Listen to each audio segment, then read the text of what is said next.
Together, these pillars form a financing architecture that is prudent, diversified, and equal to the task before us. Madam Speaker, there are some critical enablers for this to be done. And I think, Madam Speaker, you will agree and permit me if I have a sip of water.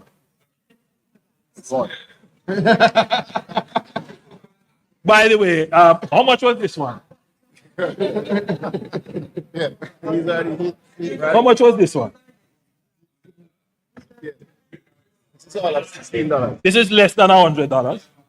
This is 44. This one is $44.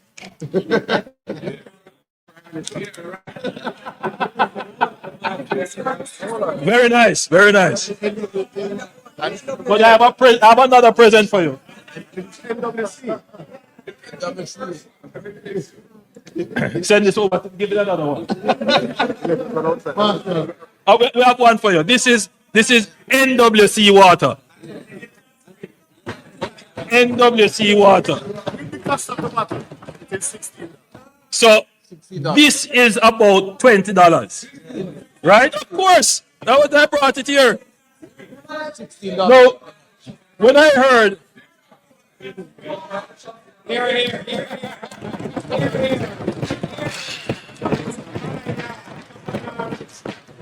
So when I heard. It's in your pipe. When I heard the protestations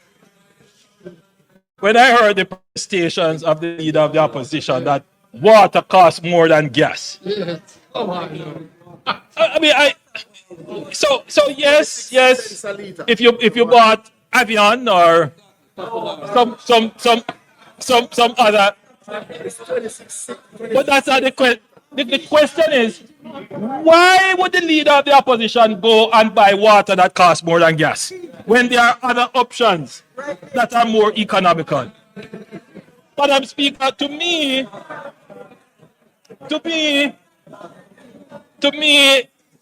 it tells me that I wouldn't trust him with managing my economy.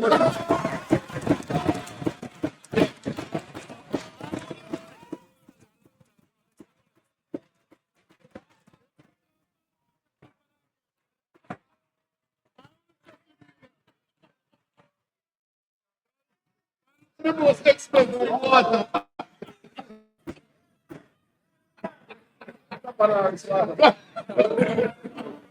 Madam Speaker,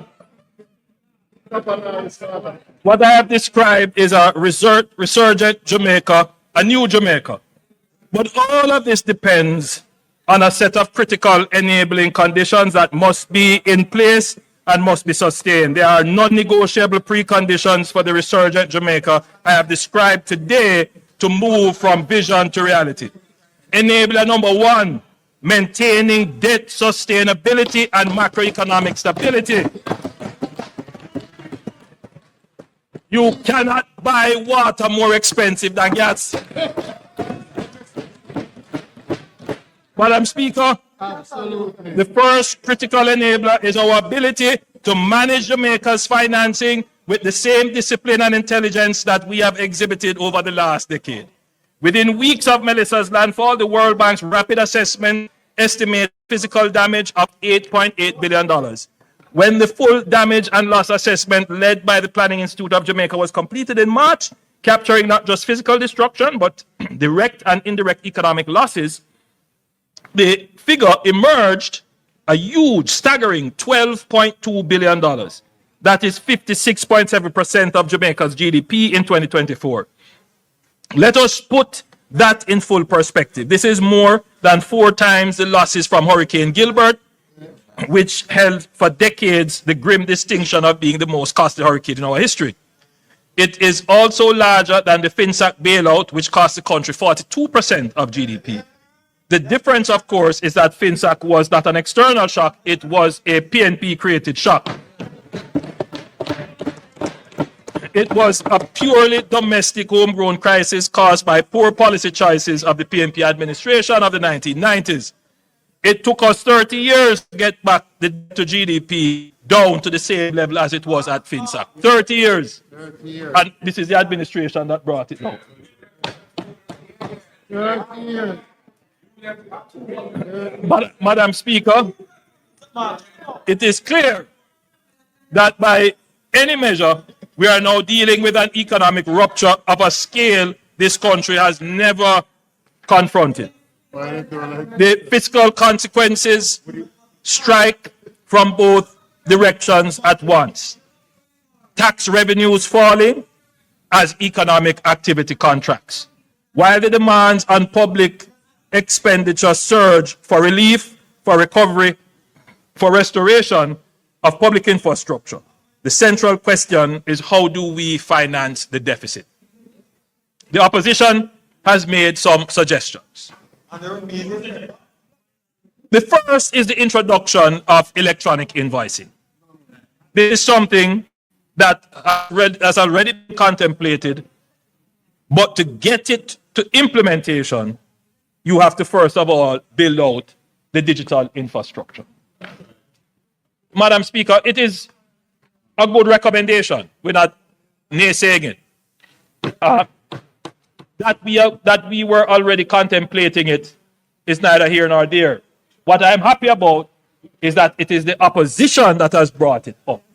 Because one of the reasons why we are very cautious in advancing it is that we know that once you put this out, even though you will hear people up front say, oh, this is a good move, you know that there are going to be issues raised about data security and privacy, issues to do with the digital infrastructure to carry it, because it is a very extensive system.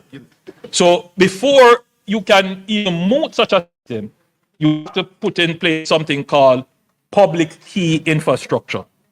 You have to have they talk about today's world, you require data centers. You will need some very serious data centers, not just cloud data storage, but you have to have local data storage here. So there is a lot of work already being done to put us in a position to layer on this whole business of electronic invoicing. I'm therefore happy that we can say that there is consensus across the aisle that this is something that we must do.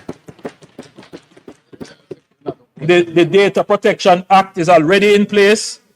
All the work that we have done through NIDS and creating the ICT Authority, all of those come together to form what is necessary to build the system for electronic invoicing.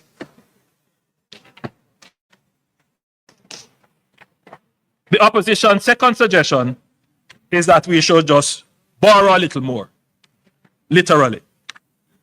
The budget does involve significant additional borrowing, but there is a fundamental difference between borrowing that builds and borrowing that burdens. The government is committed to ensuring that every dollar of additional debt is deployed as capital investment in infrastructure that increases our productivity, in systems that strengthen our resilience, in projects that grow the economy and generate the future earnings from which the debt can be repaid. Madam Speaker, the opposition spokesman also said that introducing new taxes at this time of economic downturn is pro-cyclical. That is, it tightens fiscal policy precisely when the economy needs room to breathe. That argument would have some validity if the government were using these tax measures to run a surplus, to extract more from the economy than we are putting back in. But that is not what is happening.